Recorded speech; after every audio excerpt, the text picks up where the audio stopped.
j'ai 31 ans et je suis la fondatrice de Kirae. Kirae, c'est une solution pour identifier, développer et certifier vos soft skills grâce aux jeux vidéo.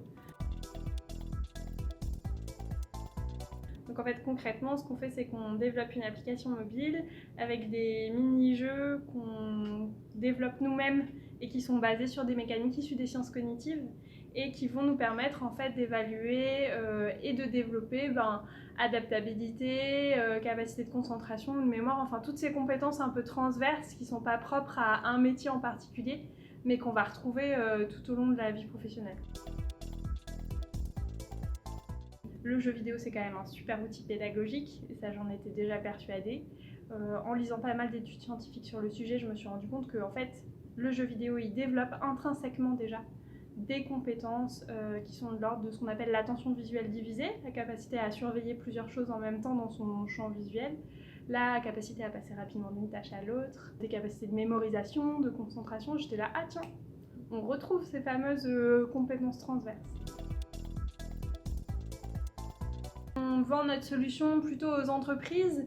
L'idée, c'est d'accompagner les entreprises à mieux prendre en compte les soft skills dans l'évolution de leurs collaborateurs. C'est vraiment un outillage managérial RH. Et puis on va aussi s'adresser à tous les acteurs des transitions professionnelles. Donc ça peut être Pôle emploi, les missions locales pour les plus jeunes ou des organismes de formation ou les écoles. On fonctionne avec un système d'open badge. Donc en gros, ça va être des badges numériques. C'est une image à laquelle sont attachées des métadonnées. Et ces métadonnées, c'est la date de délivrance du badge, le bénéficiaire, l'émetteur, et puis les éléments de preuve. Qu'est-ce que tu as fait pour obtenir ce badge?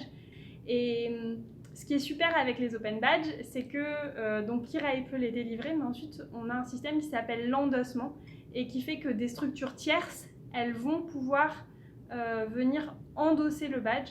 Et endosser le badge, en gros, ça veut dire je reconnais la valeur de ce badge.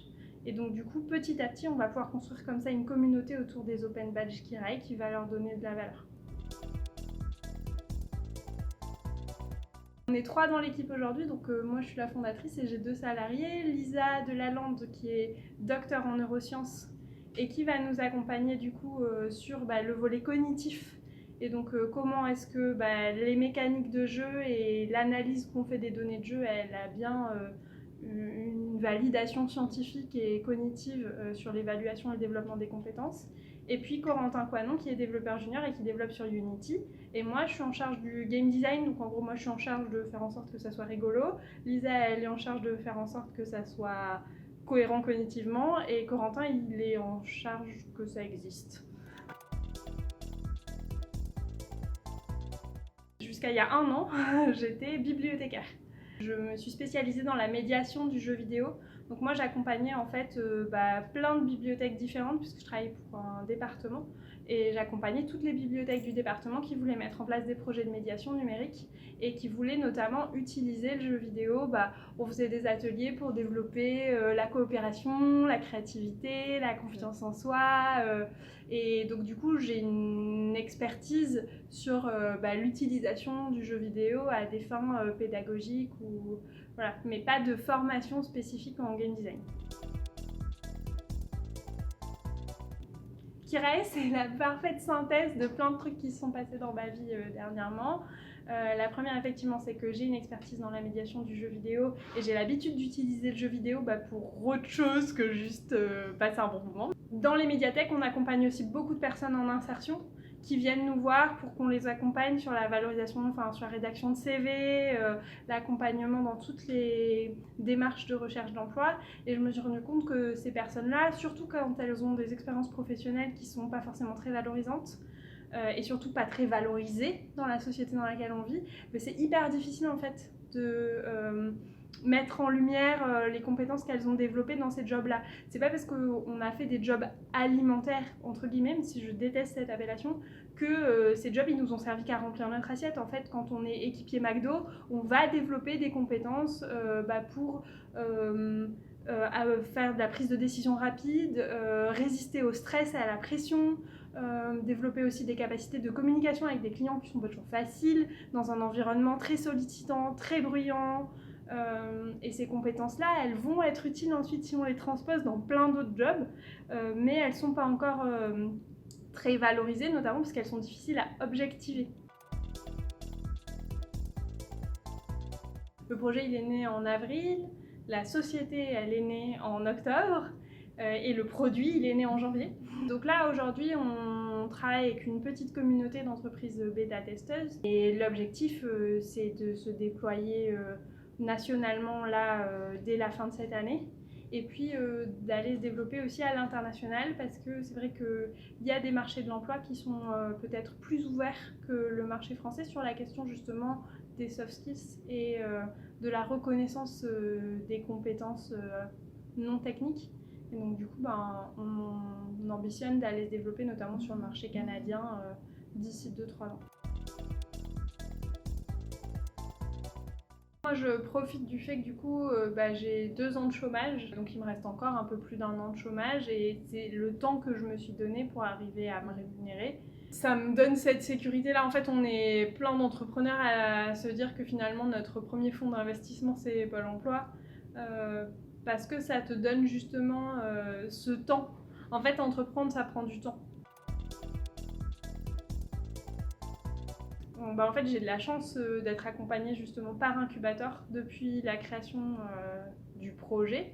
Donc ils m'ont accompagnée sur toute la structuration, notamment juridique et administrative, pour savoir par quel bout ça se prend et comment est-ce qu'on fait pour monter une boîte concrètement. Et ils ont aussi apporté du cash, hein, donc ils prennent 10% et en échange il y a 25 000 € plus un accompagnement. Et donc du coup ils m'ont mis leur expertise à mon service, quoi.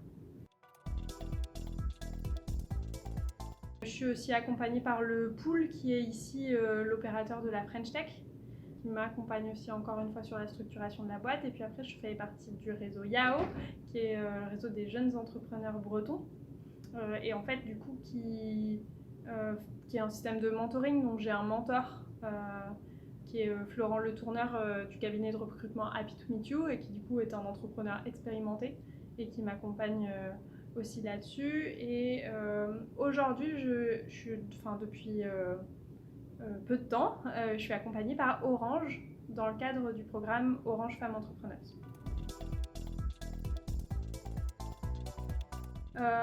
L'idée de Orange Femmes Entrepreneurs, c'est vraiment de mettre à disposition des femmes du programme la force de frappe du réseau Orange, que ce soit en termes de communication mais aussi d'expertise. Ils nous mettent à disposition leurs experts, et puis après on a potentiellement de l'hébergement.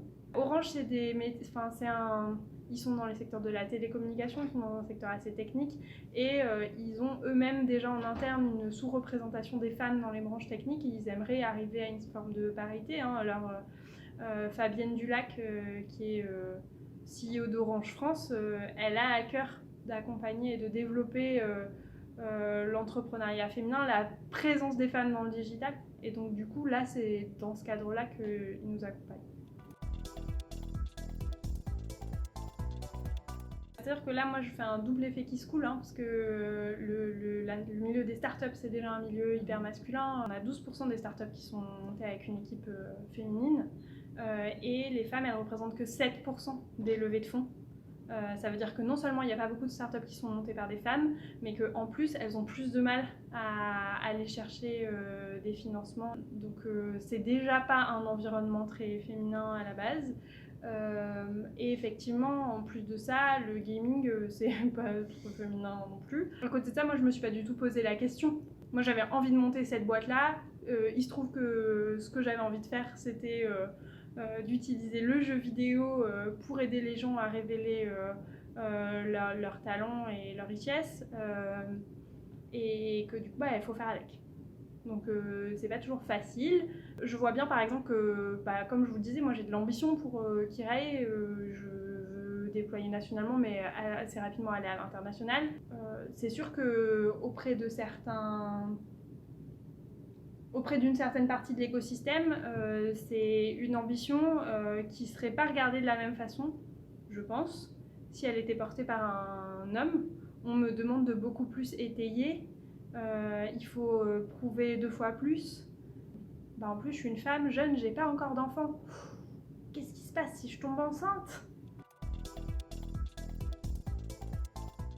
Ouais, après, elle est jamais posée directement. C'est plus insidieux que ça et du coup, c'est un peu pervers parce que c'est suffisamment insidieux pour que si je relève certaines remarques, je passe pour quelqu'un de crispé ou une féministe folle à... Mais en fait, l'ambiance, elle est bien là, quand même. C'est arrivé que dans des comités, on m'appelle jeune fille. Voilà, je pense que c'est porteur aussi d'un poids derrière et d'un poids de représentation. C'est pareil, je pense qu'il y a certaines personnes qui ont du mal à m'entendre m'exprimer sur des sujets techniques. C'est pas grave après, c'est vraiment, c'est pas grave et moi je pense que je vais y arriver, quoi qu'il arrive. Par contre, c'est vrai que ça demande un extra plus de ténacité et que du coup, il y a toujours ce besoin de se prouver plus, quoi. Alors moi, j'ai de la chance, j'ai un conjoint qui est un professionnel de la création d'entreprise et de l'accompagnement des startups. Donc ça aide, parce que lui, pour le coup, il connaît le milieu, il n'a pas de doute que je peux y arriver et il m'accompagne et il me soutient là-dedans. Non, même quand je... Alors, ouais, il y a toujours des moments où... Oh, mon Dieu, j'ai un concurrent, ça y est, j'ai quelqu'un qui fait la même chose, c'est horrible, je vais tout arrêter. Ça arrive, hein. Non mais il m'a dit que c'était... J'appelle un client et le client il dit ah bah non, pas du tout, ça nous intéresse pas du tout.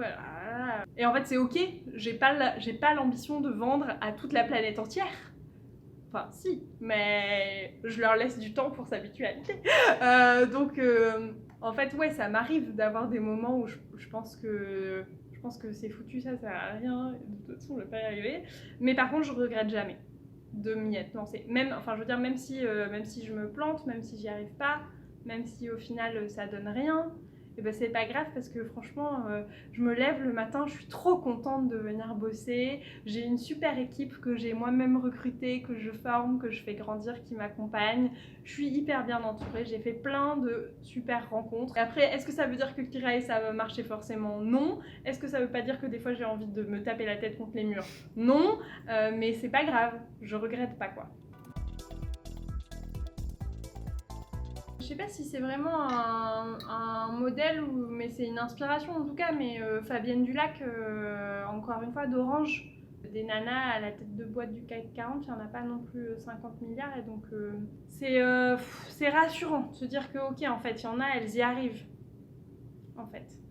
Parce que je crois que les moments où j'ai failli peut-être tout laisser tomber et me dire que j'y arriverai jamais, moi j'ai pas envie de faire une petite boîte, j'ai envie de faire un truc qui fonctionne, un truc qui ait du succès, un truc qui devienne une grosse boîte à l'échelle internationale. La dernière fois que j'ai eu une grosse phase de découragement, c'était pour la Journée internationale des droits des femmes, où ressortaient les chiffres de il n'y a que 12% de femmes à la tête de start-up, elles représentent que 7% des levées de fonds, elles lèvent en moyenne beaucoup moins. Et j'étais là, moi je suis censée lutter contre tout ça quoi. Enfin je veux dire, moi toute seule contre des années de patriarcat, c'est quand même rude.